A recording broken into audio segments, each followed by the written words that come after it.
दिन दोस्तों। तो कैसे हैं आप लोग? आशा करता हूँ अच्छे ही होंगे। तो आज हम लोग फिर से मौजूद हैं एक नई क्लास के साथ, जिसमें जनतंत्र के जन्म इसका जितना भी कवि परिचय था उन सभी को हमने पढ़ लिया है। उसके बाद इसका जो भी ऑब्जेक्टिव था उन सभी को हमने आपको बता दिया है। तो अब है किसकी बारी? तो सब्जेक्टिव की बारी। तो सब्जेक्टिव क्वेश्चन जितना भी होगा उन सभी को हम लोग क्या करेंगे? सॉल्व करेंगे। जिसने आप पहला क्वेश्चन देख सकते हो कि पहला क्वेश्चन क्या है।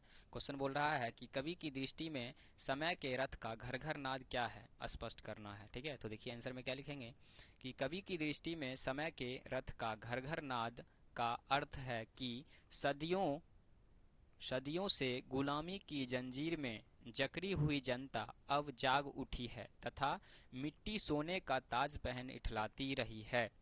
इसलिए कवि कहते हैं कि सिंहासन खाली करो, जनता अब आ रही है। ठीक है, आप चाहो तो इसे बड़ा करके भी लिख सकते हो। ठीक है, या आपके सर जी जो या आपके टीचर जो लिखाए होंगे उससे भी कोई दिक्कत नहीं है। ठीक है, क्योंकि आपको पता है कि आंसर कैसे देना है। तो भाई साहब ऊपर में पहले ही लिखा रहता है कि विद्यार्थी यथासंभव अपने शब्द में ही उत्तर दें। तो कोई ज़रूरी नहीं है कि जैसे हम लिख कर दे रहे हैं आंसर वैसे ही आपका आंसर हो। ठीक है, आपके टीचर का आंसर अलग भी हो सकता है। ठीक है, हम उसे भी गलत नहीं कहेंगे और आपके टीचर मेरे क्वेश्चन का आंसर जो है गलत नहीं कहेंगे। ठीक है, चलिए आइए देखते हैं इसका नेक्स्ट क्वेश्चन। क्वेश्चन नंबर 2 बोल रहा है कि कविता के आरंभ में कवि भारतीय जनता का वर्णन किस रूप में करते हैं। ठीक है, यहाँ पे गलती से लिखा गया है। अगला है, सॉरी, इसका आंसर देखिए क्या लिखेंगे कि कविता के आरंभ में कवि जनता के वास्तविक चित्र को चित्रित करते हुए कहते हैं कि जनता मिट्टी की अबोध मूरत है जो अंग्रेजों के अत्याचार को सदा सहती आ रही है, मानो ऐसे जैसे कि उसके पूरे शरीर में सांप लपेटे हो या लपेटे हो और दर्द से वह अपना मुंह भी नहीं खोल पाते हैं। ठीक है, तो इस प्रकार से हम लोग क्या कर सकते हैं, दूसरा का आंसर लिख सकते हैं। आइए देखते हैं क्वेश्चन नंबर 3। क्वेश्चन नंबर 3 है कि कवि के अनुसार किस या किन लोगों की दृष्टि में जनता फूल या दुधमुही बच्ची की तरह है और क्यों? कवि क्या कहकर उनका प्रतिवादन करते हैं। देखिए आंसर क्या लिखेंगे लिखेंगे कि कवि की दृष्टि में जनता को फूल या दुधमुही बच्ची कहकर संबोधित करते हुए या करते हैं क्योंकि मानो वह एक फूल की तरह है जिसे जब चाहो उतार कर सजा दिया जाता है और उसे उसी प्रकार जब छोटी बच्ची रोने लगती है तो उसे दो चार खिलौने देकर बहला फुसला लिया जाता है।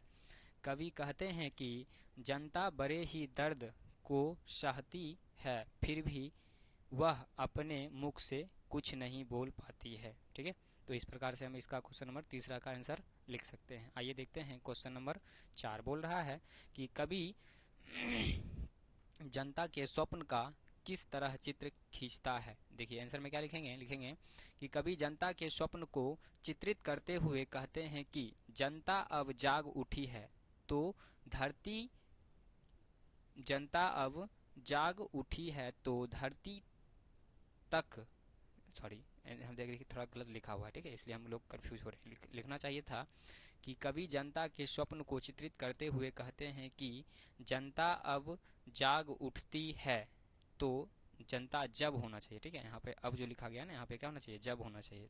जनता जब जाग उठती है तो धरती तक को हिलाने का, ठीक है, हिलाने का दम रखती है। यहाँ पे हिलाना लिखा हुआ है, हिलाने का दम रखती है। और जब वह क्रोध से बेचैन होती है तो राजाओं के सिर पर रखा हुआ ताज भी डगमगाने लगता है तथा जब वह हुंकारती है, यहाँ पे हुंकारती होना चाहिए। ठीक है, थोड़ा सा गलती है, हुंकारती है तो राजाओं के महलों की नींव तक उखड़ जाती है। ठीक है, तो इस प्रकार से हम लोग क्वेश्चन नंबर 4 का आंसर लिख सकते हैं। आइए देखते हैं क्वेश्चन नंबर 5। क्वेश्चन है कि विराट जनतंत्र का स्वप्न क्या है, कवि किसके सिर पर मुकुट धरने की बात करता है और क्यों। देखिए आंसर में क्या लिखेंगे लिखेंगे कि विराट जनतंत्र का स्वरूप यह है कि सदियों से सोई हुई जनता अब जाग उठी है और मिट्टी सोने का ताज पहनकर इठलाती है तथा कवि कहते हैं कि अब 33 करोड़ सिंहासन तैयार करो और अब अभिषेक कोई राजा का नहीं बल्कि प्रजा का होगा और कवि 33 करोड़ जनता के सिर पर मुकुट रखने की बात करते हैं, क्योंकि कवि के अनुसार अब कोई राजा शासक नहीं करेगा, बल्कि शासन अब सिर्फ प्रजा करेगी। मतलब अब जो है ना, शासन के कौन करेगा, सिर्फ और सिर्फ प्रजा ही शासन करेगी। ठीक है, आगे देखिए, आगे है कि कवि की दृष्टि में आज के देवता कौन हैं और वे कहाँ मिलेंगे। देखिए आंसर में लिखेंगे कि कवि की दृष्टि में आज के देवता जनता है। कवि कहते हैं कि तू आरती लिए किसे ढूंढ रहा है मूर्ख, मंदिर में, मस्जिद में और तहखानों में नहीं, बल्कि देवता कहीं सड़क पर गिट्टी तोड़ रहे मजदूर होंगे और देवता तुम्हें मिलेंगे खेतों में, खलिहानों में। ठीक है, मतलब आप जो है ना मंदिर में जाते हो ना देवता को ढूंढने के लिए, ठीक है, वो वहाँ पे देवता नहीं मिलेंगे। देवता को अगर आपको देखना है तो सड़क पर कहीं गिट्टी तोड़ रहे मजदूर होंगे, नहीं तो खेत खलिहान में काम कर रहे मजदूर होंगे। ठीक है, अगला है कि कविता का मूल भाव क्या है, संक्षेप में स्पष्ट करना है। तो लिखेंगे प्रस्तुत पंक्ति में यह दिखलाया गया है, या प्रस्तुत कविता में, पंक्ति मत लिखिए, ठीक है, क्या लिखेंगे, प्रस्तुत कविता। तो लिखेंगे प्रस्तुत कविता में यह दिखलाया गया है कि आज के देवता जनता है, जो कहीं गिट्टी तोड़ रहे हैं, और कभी जनता के सिर पर मुकुट रखने की बात करता है और कहते हैं कि आज के देवता खेतों में, खलिहानों में है तथा मिट्टी सोने का ताज पहन इठला रही है। ठीक है, इस प्रकार से लिख सकते हैं। आप चाहो तो थोड़ा सा एग्जाम में जब लिखो दोबारा थोड़ा कर देना, ठीक है। आप अपने हिसाब से भी लिख सकते हो, कोई दिक्कत नहीं है, कोई भी गलत नहीं करेगा। ठीक है, आगे देखिए क्वेश्चन है अगला, व्याख्या करने वाला है कि मिट्टी की ठंडी बुझी, मिट्टी होना चाहिए, थोड़ा गलत नहीं लग रहा आपको, सदियों से होना चाहिए ना, सदियों से ठंडी बुझी राख अब सुगबुगा उठी है और मिट्टी सोने का ताज पहन इठलाती है। ये पंक्ति थोड़ा गलत लिखा गया है, ठीक है, आप लोग सही कर लोगे। यहाँ पे होना चाहिए सदियों से ठंडी बुझी राख। ठीक है, आप सही कर लेना, किताब तो आपके पास है ना भाई, क्वेश्चन गलत है, आंसर थोड़ी गलत है। आइए देखते हैं, लिखेंगे कि प्रस्तुत पंक्ति हमारी पाठ्य पुस्तक गोधूली भाग 2 के काव्यखंड के जनतंत्र का जन्म शीर्षक पाठ से लिया गया है, जिसके रचनाकार रामधारी सिंह दिनकर जी हैं।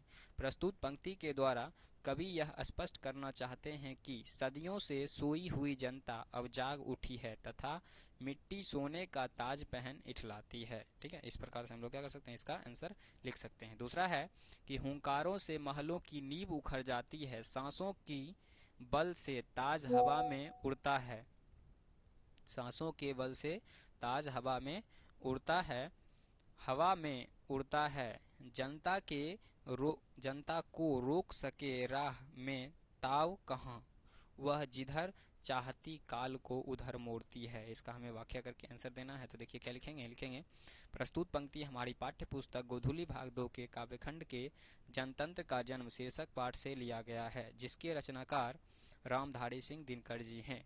उसके बाद पैराग्राफ आप चेंज करके आपको लिखना है कि प्रस्तुत पंक्ति के द्वारा कवि यह स्पष्ट करना चाहते हैं कि जनता जब हुंकारती है तो महलों की नींव, यहाँ पे नींव होना चाहिए, ठीक है, वह होगा, महलों की नींव उखड़ जाती है तथा जनता के सांसों के बल पर राजाओं के सिर पर रखा हुआ ताज भी हवा में उड़ने लगता है और जनता को रोक सके समय में ताव नहीं है, वह काल को जिधर चाहती उधर मोड़ देती है। ठीक है, तो इस प्रकार से हम लोग जो है क्या किए, इसका जितना भी क्वेश्चन आंसर था उन सभी को हमने सॉल्व किया। ठीक है, अगर आपको कहीं कोई क्वेश्चन में दिक्कत है तो आप आराम से रोक कर वीडियो को और उसके बाद आप लिख लो।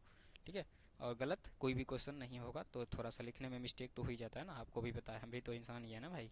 ठीक है, तो आज के लिए इतना ही रहने दीजिए, देखेंगे विशेष अगले क्लास में, तब तक के लिए जय हिंद।